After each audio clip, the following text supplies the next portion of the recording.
नमस्कार विद्यार्थी मित्रांनो, माझं नाव सुहास भिसे. स्वागत आहे तुमचं सर्वांचं परदा करंट अफेअर्स मराठी या आपल्या मायबोली भाषेतील एज्युकेशनल यूट्यूब चॅनलमध्ये. विद्यार्थी मित्रांनो, आज आहे 15 एप्रिल 2024. आजच्या दिवसाचे जेवढेही चालू घडामोडीचे महत्त्वाचे टॉप प्रश्न बनत असतील ते सर्व प्रश्न आपण या व्हिडिओच्या माध्यमातून पाहणार आहोत. तरी सर्वप्रथम आपण जर नवीन असताल, पहिल्यांदा या चॅनलवरील व्हिडिओ पाहत असताल तर चॅनलला या ठिकाणी अवश्य सबस्क्राईब सुद्धा करून घेऊ शकता. ठीक आहे, चला तर मग आपण आजच्या व्हिडिओला सुरुवात करूया. त्या अगोदर कालच्या व्हिडिओमध्ये जो काही शेवटचा प्रश्न विचारला होता त्या प्रश्नाचं उत्तर जाणून घेऊया. काय होता प्रश्न? QS वर्ल्ड युनिव्हर्सिटी रँकिंग 2024 मध्ये भारतातील किती विद्यापीठांचा याच्यामध्ये समावेश करण्यात आलेला आहे? तर बऱ्याच विद्यार्थी मित्रांनी अगदी योग्य उत्तर टाईप करून सांगितलं आहे. पर्याय क्रमांक सी, 69 वेगवेगळ्या विद्यापीठांचा युनिव्हर्सिटींचा या ठिकाणी QS वर्ल्ड युनिव्हर्सिटी रँकिंग 2024 मध्ये समावेश करण्यात आलेला आहे.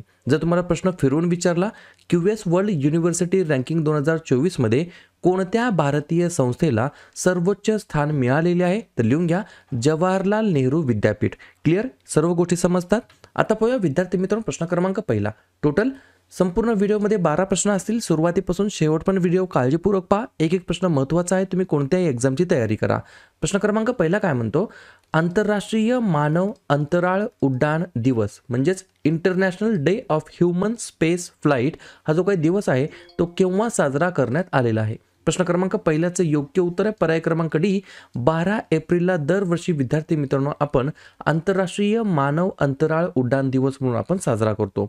पहिल्याच प्रश्नाबद्दल काही महत्त्वाच्या गोष्टी आहेत त्या लिहून घ्या. पहिला पॉईंट, अंतराळामध्ये प्रवास करणारा पहिला मानव कोणता आहे असं विचारलं तर लिहून घ्या, युरी गागारिन. आंतरराष्ट्रीय मानव अंतराळ उड्डाण दिवस कधी साजरा केला जातो? तर 12 एप्रिल. युरी गागारिन हा तत्कालीन सोव्हिएत युनियनचा, जे की सध्याचा रशिया देशाचा नागरिक होता. 2024 साठी थीम काय आहे असं विचारलं तर लिहून घ्या, एनकरेजिंग सायंटिफिक एन्क्वायरी अशा प्रकारची थीम आहे 2024 साठी. पाचवा पॉईंट लिहून घ्या, जगातील पहिले मानवी अंतराळ उड्डाण युरी गागारिन यांनी 12 एप्रिल 1961 रोजी केलेले होते. संयुक्त राष्ट्रसंघ सर्वसाधारण सभेने 2011 मध्ये 12 एप्रिल हा दिवस मानवी अंतराळ उड्डाणाचा आंतरराष्ट्रीय दिवस म्हणून घोषित केलेला होता. आणि शेवटचा अजून एक एक्स्ट्रा पॉईंट लिहून घ्या, राकेश शर्मा यांनी 3 एप्रिल 1984 रोजी इस्रो आणि सोव्हिएत युनियन आता रशिया यांच्या संयुक्त मोहिमेअंतर्गत सोयूज T11 वरून आपला अवकाश प्रवास सुरू केलेला आहे. या सर्व गोष्टी तुम्हाला लक्षात ठेवायच्या आहेत. डायरेक्ट एक एक पॉईंटवरती एक एक मार्काला प्रश्न ऑलरेडी विचारलेले आहे. पुढचा प्रश्न, प्रश्न क्रमांक दुसरा, हा सुद्धा महत्त्वाचा प्रश्न आहे. जागतिक कला दिवस आणि जागतिक सांस्कृतिक दिवस केव्हा साजरा करण्यात येत असतो? 2 नंबरच्या प्रश्नाचं योग्य उत्तर आहे पर्याय क्रमांक सी, आजच्याच दिवशी दरवर्षी विद्यार्थी मित्रांनो आपण 15 एप्रिलला जागतिक कला दिवस आणि जागतिक सांस्कृतिक दिवस हे दोन्ही दिवस आपण एकाच दिवशी साजरा करत असतो. योग्य उत्तर आहे पर्याय क्रमांक सी, 15 एप्रिल. ठीक आहे, प्रश्न कशा संदर्भात आहे? महत्त्वाच्या दिवसाबद्दल. तर लगेच एप्रिल महिन्यातील जे काही महत्त्वाचे दिवस आहेत त्याच्यावरती आपण चर्चा करूया. लिहून घ्या, 1 एप्रिल ते 7 एप्रिल पहिला आठवडा आपण अंधत्व प्रतिबंध आठवडा म्हणून आपण साजरा करतो. 2 एप्रिल आंतरराष्ट्रीय बाल पुस्तक दिवस. 4 एप्रिल खान जागृतीसाठी आंतरराष्ट्रीय दिवस. 5 एप्रिल राष्ट्रीय सागरी दिवस. 7 एप्रिल जागतिक आरोग्य दिवस. 9 एप्रिल जलसंधारण दिवस. 11 एप्रिल महात्मा ज्योतिबा फुले यांची जयंती तसेच जागतिक पार्किन्सन दिवस असतो. 13 एप्रिल जालियनवाला बाग स्मृती दिवस. 14 एप्रिल डॉक्टर बाबासाहेब आंबेडकर यांची जयंती. 15 एप्रिल जागतिक कला दिवस तसेच जागतिक सांस्कृतिक दिवस. 16 एप्रिल जागतिक ध्वनी दिवस. 18 एप्रिल आंतरराष्ट्रीय स्मारके व जागा दिवस आणि जागतिक वारसा दिवस. 21 एप्रिल भारतीय नागरी सेवा दिवस. 22 एप्रिल जागतिक पृथ्वी दिवस. 23 एप्रिल जागतिक पुस्तक दिवस आणि इंग्रजी भाषा दिवस. 24 एप्रिल भारतीय पंचायती राज दिवस. 25 एप्रिल जागतिक मलेरिया दिवस. 26 एप्रिल जागतिक बौद्धिक मालमत्ता दिवस आणि 29 एप्रिल आंतरराष्ट्रीय नृत्य दिवस. क्लिअर? होय. पुढचा प्रश्न, प्रश्न क्रमांक 3. जगातील पहिल्या सायबर क्राईम इंडेक्समध्ये भारताचा क्रमांक किती आहे? 3 नंबरच्या प्रश्नाचं योग्य उत्तर आहे पर्याय क्रमांक बी, बी फॉर आपला प्यारा भारत देश या ठिकाणी 10व्या क्रमांकावरती आहे. कोण? भारत देश. कशामध्ये? जगातील पहिल्या वर्ल्ड्स फर्स्ट सायबर क्राईम इंडेक्समध्ये भारताचा क्रमांक 10वा आहे. याच इंडेक्समध्ये सायबर क्राईम इंडेक्समध्ये जर तुम्ही पहिल्या क्रमांकावरती पाहिलं तर कोणता देश आहे? तर रशिया आहे. दुसऱ्या क्रमांकावरती युक्रेन, तिसऱ्या क्रमांकावरती चायना, चौथ्या क्रमांकावरती अमेरिका, 5व्या क्रमांकावरती नायजेरिया, 6व्या क्रमांकावरती रोमानिया, 7व्या क्रमांकावरती नॉर्थ कोरिया, 8व्या क्रमांकावरती युनायटेड किंगडम, 9व्या क्रमांकावरती ब्राझील आणि 10व्या क्रमांकावरती भारत. आणि भारताच्या नंतर 11व्या क्रमांकावरती आहे इराण. या गोष्टी तुम्हाला लक्षात ठेवायच्या आहे. कशाही प्रकारे रँकिंग या ठिकाणी तुम्हाला आजकालच्या एक्झाममध्ये विचारली जाऊ शकते. तर सायबर क्राईम इंडेक्समध्ये पहिल्या क्रमांकावरती आहे रशिया आणि 10व्या क्रमांकावरती आहे भारत. प्रश्न आहे निर्देशांकबद्दल, तर लगेच वेगवेगळ्या निर्देशांकमध्ये भारताचे स्थान किती आहे याच्यावरती सुद्धा लगेच आपण रिव्हिजन टाकूया. लिहून घ्या. जागतिक प्रतिभा स्पर्धात्मकता निर्देशांक 2023 मध्ये आहे 103. जागतिक युनिकॉर्न रँकिंगमध्ये आहे 3रा. जागतिक डिजिटल स्पर्धात्मकता निर्देशांक 2023 मध्ये आहे 49. जागतिक हवामान बदल कामगिरी निर्देशांकमध्ये आहे 7वा. ग्लोबल फायर पॉवर रँकिंगमध्ये आहे 4था. भ्रष्टाचार निर्देशांकमध्ये आहे 93. लोकशाही निर्देशांकमध्ये आहे 41. जागतिक बौद्धिक संपदा निर्देशांकमध्ये आहे 42. महिला, व्यवसाय आणि कायदा अहवालमध्ये आहे 113. संयुक्त राष्ट्र मानव विकास निर्देशांक 2022 मध्ये आहे 134. वर्ल्ड हॅपीनेस रिपोर्ट 2024 मध्ये आहे 126 आणि सायबर क्राईम इंडेक्समध्ये आहे 10वा. पुढचा प्रश्न, प्रश्न क्रमांक 4. लक्षद्वीपमध्ये शाखा उघडणारी टिंबटिंब ही पहिली खाजगी बँक ठरलेली आहे. 4थ्या नंबरच्या प्रश्नाचं योग्य उत्तर आहे पर्याय क्रमांक ए, HDFC बँक हे या प्रश्नाचं योग्य उत्तर असणार आहे. जी बँक लक्षद्वीप या युनियन टेरिटरीमध्ये पहिली खाजगी बँक ठरलेली आहे शाखा उघडणारी. क्लिअर? ते पाहूया पुढचा प्रश्न, प्रश्न क्रमांक 5. जगातील सर्वात मोठे अक्षय ऊर्जा पार्क रिन्युएबल एनर्जी पार्क भारतातील कोणत्या राज्यामध्ये बांधले जाणार आहे? 5व्या नंबरच्या प्रश्नाचं योग्य उत्तर आहे पर्याय क्रमांक डी, गुजरात हे या प्रश्नाचं योग्य उत्तर असणार आहे. 3-4 पॉईंट लिहून घ्या. कच्छमधील खवडा या ठिकाणी जगातील सर्वात मोठे अक्षय ऊर्जा पार्क बांधण्यात या ठिकाणी येणार आहे. 538 चौरस किलोमीटर क्षेत्रफळावरती हे पसरलेले असणार आहे पार्क. हा एनर्जी पार्क पॅरिसपेक्षा 5 पटीने मोठा आहे आणि अदानी समूहाने पुढील 5 वर्षामध्ये या उद्यानाची जी काही क्षमता आहे, कॅपॅसिटी आहे ती 30,000 मेगावॉट पर्यंत वाढवण्याची या ठिकाणी एम ठेवलेली आहे, लक्ष ठेवलेले आहे. तर पर्याय क्रमांक डी, गुजरात या ठिकाणी जगातील सर्वात मोठे अक्षय ऊर्जा पार्क या ठिकाणी बांधले जाणार आहे.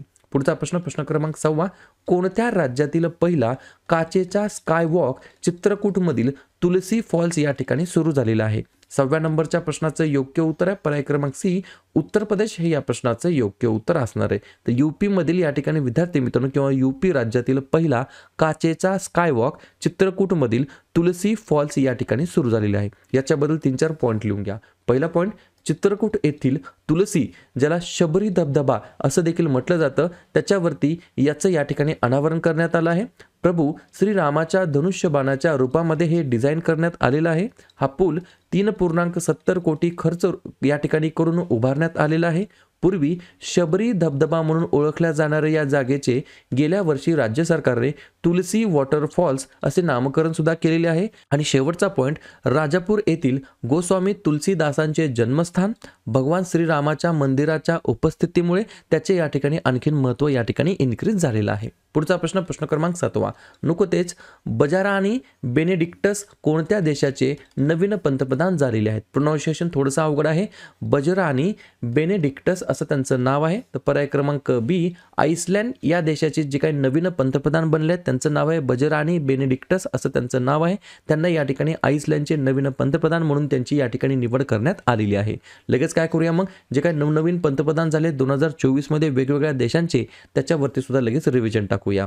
जसं की फिनलँडचे आहेत पेटेरी ओरपो, ग्रीसचे आहेत किरियाकोस मित्सोटाकिस, कंबोडियाचे आहेत हुनमानेट, पाकिस्तानचे आहेत शहाबाज शरीफ, थायलंडचे आहेत श्रेष्ठ थाविनसिन, स्लोवाकियाचे आहेत रॉबर्ट फिको, स्पेनचे आहेत पेड्रो सांजेस. त्यानंतर या साईडला पाहिलं तर लक्झमबर्गचे आहेत ल्यूक फ्रिडेन, न्यूझीलंडचे आहेत क्रिस्टोफर लक्सन, पोलंडचे आहेत डोनाल्ड टस्क, फ्रान्सचे आहेत गॅब्रियल अटल, येमेनचे आहेत अहमद अवाद बिन मुबारक, आयर्लंडचे आहेत सायमन हॅरिस आणि आईसलँडचे आहेत बजरानी बेनेडिक्टस. आयर्लंड आणि आईसलँड याच्यामध्ये कन्फ्युजन होऊ देऊ नका. पुढचा प्रश्न, प्रश्न क्रमांक 8वा महत्त्वाचा प्रश्न आहे, स्टार मार्क करून ठेवा. सिट्रोन नावाची कंपनी आहे ती कोणत्या देशाला बिलॉंग करते किंवा कोणत्या देशामध्ये ही कंपनी स्थित आहे? 8व्या नंबरच्या प्रश्नाचं योग्य उत्तर आहे या ठिकाणी पर्याय क्रमांक ए, फ्रान्स हे या प्रश्नाचं योग्य उत्तर असणार आहे. प्रश्न का महत्त्वाचा आहे तर लगेच लिहून घ्या. देशांतर्गत बनवलेल्या इलेक्ट्रिक वाहनांची आंतरराष्ट्रीय बाजारपेठेमध्ये निर्यात करणारी भारतातील पहिली बहुराष्ट्रीय कार उत्पादक कंपनी ही ठरलेली आहे. इंडोनेशियाला मेड इन इंडिया सिट्रोन E-C3च्या 500 युनिटच्या प्रारंभिक शिपमेंट करण्यात आलेली आहे. कामराजार बंदरातून समारंभपूर्वक ध्वजवंदन देखील करण्यात आलेलं आहे आणि हे जे काही कामराजार बंदर आहे ते चेन्नई या ठिकाणी स्थित आहे. तर सिट्रोन नावाची ही कंपनी आहे, एक्झाममध्ये कदाचित विचारलं जाऊ शकतं. पुढचा प्रश्न, प्रश्न क्रमांक 9वा. इंदिरा गांधीनंतर पंतप्रधान नरेंद्र मोदी हे न्यूज वीकच्या मुखपृष्ठावरती दिसणारे कितवे पंतप्रधान ठरलेले आहेत? तर पर्याय क्रमांक डी, पहिले हे या प्रश्नाचं योग्य उत्तर असणार आहे. सर्वात अगोदर या ठिकाणी न्यूज वीकच्या मुखपृष्ठावर इंदिरा गांधी यांचं या ठिकाणी पोस्टर लावण्यात आलं होतं.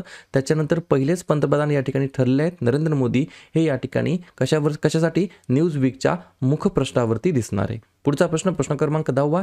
30 वर्षांनी कान फिल्म फेस्टिवल स्पर्धामध्ये सहभागी होणारा पहिला भारतीय चित्रपट कोणता ठरलेला आहे? तर पर्याय क्रमांक C, all we imagine as a light नावाचा चित्रपट आहे. तो चित्रपट 30 वर्षांनी कान फिल्म फेस्टिवल स्पर्धामध्ये सहभागी होणारा पहिला भारतीय चित्रपट ठरलेला आहे. पहा, याला अधोरेखित करून ठेवा, पहिला भारतीय चित्रपट, त्याच्यामुळे हा विचारला जाऊ शकतो. एक एक्स्ट्रा पॉईंट लिहून घ्या. चेतन आनंदचा नीचा नगर हा एकमेव भारतीय चित्रपट आहे ज्याने 1946 मध्ये कान्स फिल्म फेस्टिवलमध्ये पाल्मे डिओर अवॉर्ड या ठिकाणी पटकावलेला होता किंवा जिंकलेला होता. पुढचा प्रश्न, प्रश्न क्रमांक 11वा. खालीलपैकी कोण हे पहिले भारतीय अंतराळ पर्यटक ठरणार आहेत? 11व्या नंबरच्या प्रश्नाचं योग्य उत्तर आहे पर्याय क्रमांक बी, गोपीचंद थोटाकुरा असं त्यांचं नाव आहे. ते एक एंटरप्रेन्योर आहेत, म्हणजेच उद्योजक आहेत आणि पायलट देखील आहेत. एक पॉईंट लिहून घ्या एक्स्ट्रा. इस्रोच्या चंद्रयान 3 टीमला अंतराळ परिसंवादामध्ये जॉन एल जॅक स्विगर्ट ज्युनियर पुरस्काराने सुद्धा सन्मानित करण्यात आलं आहे चंद्रयान 3च्या यशस्वी उड्डाणासाठी. अशा प्रकारे शेवटचा प्रश्न, प्रश्न क्रमांक 12वा. जालियनवाला बाग हत्याकांडाची नुकतीच कितवी जयंती साजरी करण्यात आलेली आहे? 12व्या नंबरच्या प्रश्नाचं योग्य उत्तर आहे पर्याय क्रमांक ए, 105व्या क्रमांकाची या ठिकाणी जयंती साजरी करण्यात आली आहे जालियनवाला बाग हत्याकांडाची. क्लिअर? तर अशा प्रकारे विद्यार्थी मित्रांनो हे होतात आजचे 12 प्रश्न. उपक्रम कंटेंट हा जो काही प्रयत्न आम्ही सुरू केला आहे मराठी भाषेमध्ये, हा कसा वाटतो नक्कीच कमेंट करत चला. आणि या ठिकाणी तुमच्यासाठीचा आजचा खास प्रश्न, भारतातील पहिला खाजगी पृथ्वी निरीक्षण उपग्रह TSAT-1A कोणत्या कंपनीने प्रक्षेपित केलेला आहे? अदानी, टाटा, रिलायन्स की विप्रो? तर ज्या पण विद्यार्थ्यांनी या प्रश्नाचं योग्य उत्तर येत असेल त्या प्रश्नाचं उत्तर तुम्ही कमेंट बॉक्समध्ये बिंदासपणे टाईप करून सांगा. या प्रश्नाचं उत्तर चुकू द्या, बरोबर येऊ द्या, काहीच हरकत नाही, परंतु ट्राय करणं, प्रयत्न करणं हे सर्वात जास्त महत्त्वाचं आहे. आणि दुसऱ्या दिवशी येऊन आपण दिलेल्या प्रश्नाचं उत्तर हे बरोबर आलं की चुकलं हे दुसऱ्या दिवशी येऊन चेक करणं, तपासणं हे देखील तितकंच जास्ती महत्त्वाचं सुद्धा आहे. तर लगेच एप्रिल महिन्यातील जे काही महत्त्वाचे दिवस आहेत त्याच्यावरती आपण चर्चा करूया. लिहून घ्या. 1 एप्रिल ते 7 एप्रिल पहिला आठवडा आपण अंधत्व प्रतिबंध आठवडा म्हणून आपण साजरा करतो. 2 एप्रिल आंतरराष्ट्रीय बाल पुस्तक दिवस. 4 एप्रिल खान जागृतीसाठी आंतरराष्ट्रीय दिवस. 5 एप्रिल राष्ट्रीय सागरी दिवस. 7 एप्रिल जागतिक आरोग्य दिवस. 9 एप्रिल जलसंधारण दिवस. 11 एप्रिल महात्मा ज्योतिबा फुले यांची जयंती तसेच जागतिक पार्किन्सन दिवस असतो. 13 एप्रिल जालियनवाला बाग स्मृती दिवस. 14 एप्रिल डॉक्टर बाबासाहेब आंबेडकर यांची जयंती. 15 एप्रिल जागतिक कला दिवस तसेच जागतिक सांस्कृतिक दिवस. 16 एप्रिल जागतिक ध्वनी दिवस. 18 एप्रिल आंतरराष्ट्रीय स्मारके व जागा दिवस आणि जागतिक वारसा दिवस. 21 एप्रिल भारतीय नागरी सेवा दिवस. 22 एप्रिल जागतिक पृथ्वी दिवस. 23 एप्रिल जागतिक पुस्तक दिवस आणि इंग्रजी भाषा दिवस. 24 एप्रिल भारतीय पंचायती राज दिवस. 25 एप्रिल जागतिक मलेरिया दिवस. 26 एप्रिल जागतिक बौद्धिक मालमत्ता दिवस आणि 29 एप्रिल आंतरराष्ट्रीय नृत्य दिवस. क्लिअर?